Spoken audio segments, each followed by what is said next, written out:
Paul James here, coming at you with another video today. We need to talk about, will there still be a second round of stimulus checks?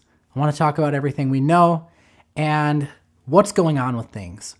Now, I certainly thought that we would have seen something due to politicians being worried that they're coming up for re-election. You would have think that that would have been enough motivation to get them into gear to come to an agreement on something. I mean, according to the Labor Department, there is 28 million Americans right now receiving some form of government unemployment. When you look at that statistic, it's quite scary. Things are far from getting better in regards to unemployment rates and the Americans being able to go back to work. Many Americans still in fear of losing their homes, whether it be to evictions or foreclosure.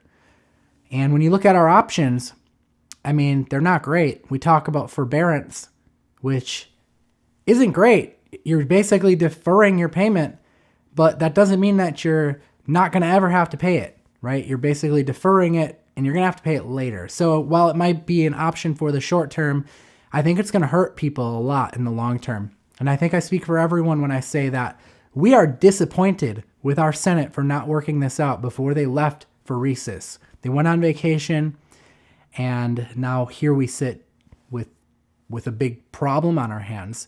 And because of this, it's almost certain that we will not see a stimulus check in August.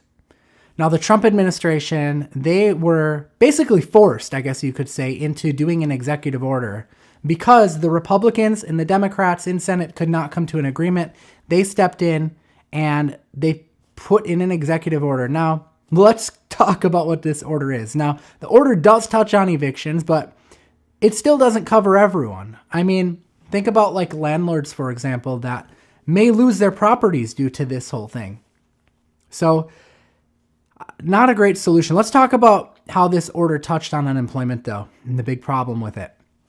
So under this executive order, it's supposed to extend federal unemployment benefits by up to $400 per week.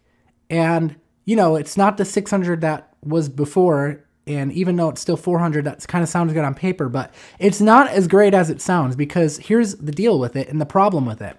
The states are responsible for funding 25% of it. So the federal government funds 75% of it. That's pretty much guaranteed. The states fund the other 25% of it. But guess what? Not every state is going to choose to do that. And that means if you're in a state that chooses not to fund that 25%, you're only going to get $300 instead of $400. So now, compared to the $600 you were getting before, you're only getting half of that. And here's the real kicker. The real kicker is that it doesn't go into effect until August 29th. So it's leaving Americans without a paycheck all of this time in the meantime. All right, so let's dig into the second round of stimulus checks for $1,200. Now, when looking at the executive order, it didn't cover this either. So Senate leaves. They aren't scheduled to return until September 8th, the day after Labor Day. And then Trump administration's executive order doesn't touch on it at all. So we're just kind of left in limbo here. I'm almost certain we'll be hearing more about meetings for it when Senate returns, but who's to say they will actually get a real deal done? Let me know in the comments below. Do you think that when they return, they're going to actually have more motivation to get a deal done now that they've maybe rested up and had some time to think about things? Or are we just going to see more of the same here and nothing's going to change? I'm honestly shocked that we did not see something finished before they left for recess, given that we have re-election coming up. You would think that they would be worried about being voted in or out of office, right? So let's recap here. Unemployment, still a big issue, not getting much better here. Executive order, we have it, but it doesn't kick in until August 29th, so Americans are left without a paycheck, and many will receive only $300 due to the states not funding it. And then fourth, Senate returns September 8th. We'll find out whether or not we're going to have some traction there with the stimulus bill once they return. If you want to stay updated on things, make sure you're subscribed, take the bell notification icon, and I will keep you updated on any news as soon as we see it. But for now, I'm going to sign off. Paul James here. Thanks for watching.